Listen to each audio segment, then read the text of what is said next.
But first, our exclusive interview with NBA Commissioner Adam Silver. We discuss the state of the league, global expansion, and how negotiations fell apart over a blockbuster TV rights deal with TNT Sports. Adam, thanks for being here. Let's start right away with the big media rights deal you guys did. Maybe just walk us through what it was like to come to the conclusion to choose your partners and, effectively end what was almost a 40-year relationship with Warner Bros. Discovery. That had to have weighed on you inside the NBA and just the longevity of the relationship.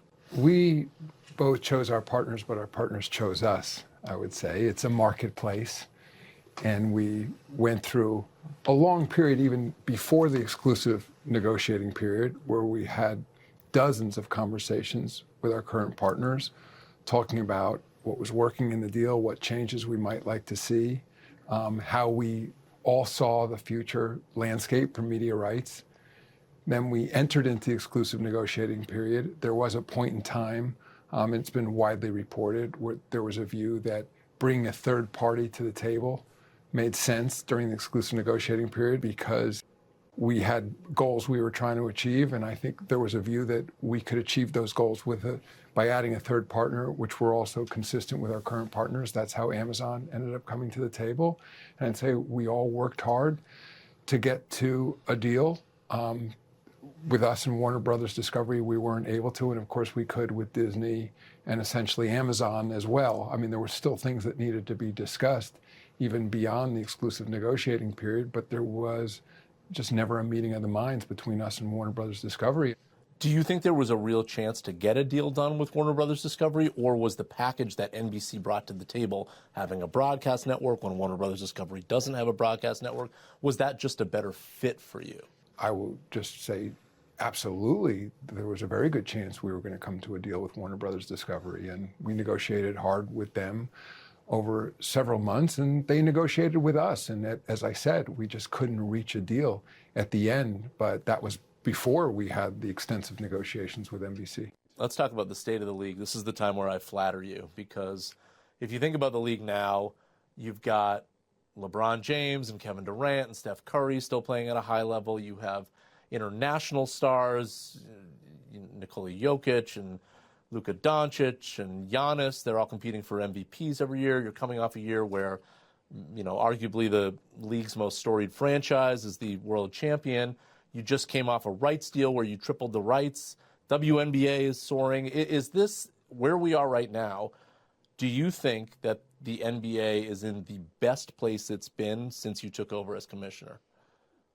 The NBA is in a great place. I mean, it's hard to rank moments, in part because a little bit you and I are trying to predict the future. So let's see what happens this season. I mean, what's so incredible, I think, about sports is that you can't predict the future. And I think part of what you're seeing in the NBA is also an increase called in randomness, increase in parity. I mean, one thing we could add to your list of compliments about the league is we've had 6 different teams over the last 6 years. Well, is that a accomplishment? Because there's a certain amount of fans that say we prefer dynasties. We think that's the way that they. I say those are the fans of those teams. Yeah. I mean, the data is absolutely crystal clear that more competition you have, the more it drives interest in the league. If you have a 30-team league and you only have 4 teams that are competing for championships, of course the fans of those teams love that, and the fans of those teams that have been historic dynasties have disproportionate amounts of fans, not surprisingly. So the change will happen over time, but we think competition is great. That's ultimately what we're providing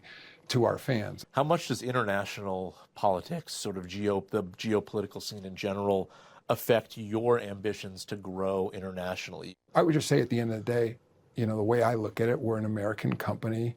Number one, we take our direction from the U.S. government. I mean, largely the State Department. I mean, in addition to whatever advisories they give us, we also have direct conversations with U.S. officials about conditions in markets, whether it's advisable that we be there. And number two, we look at what other similarly situated companies, entertainment companies are doing. I think I would be nervous if we were operating in isolation in any of these markets. So again, whether it's China or Gulf region, there's many, many other U.S. enterprises doing business there. Some sports as well, but lots of media companies, entertainment companies, lots of industries. And number three, we look at what our direct experience is in those markets and whether what we're doing is, consistent with the mission of this league, which is improving people's lives through basketball and through sport. And so that's the litmus test for which we operate.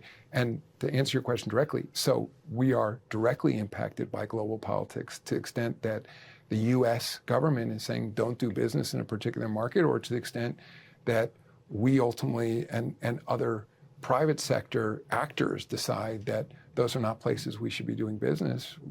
We take those things into account. But I would say, just lastly, there's very few forces right now in society that are universally working to bring people together. I would say sports is one of them. I was in Paris for the Olympics. I thought having all those countries represented, coming together for sport is a very positive thing for the world. And I think I see the NBA as the same way, that to the extent there is basketball #2 sport in the world, that we came together in a really great way for the Olympics, that we do this for our equivalent of our World Cup, for other global competitions, and that we can use basketball to connect people around the world. I think that's very positive.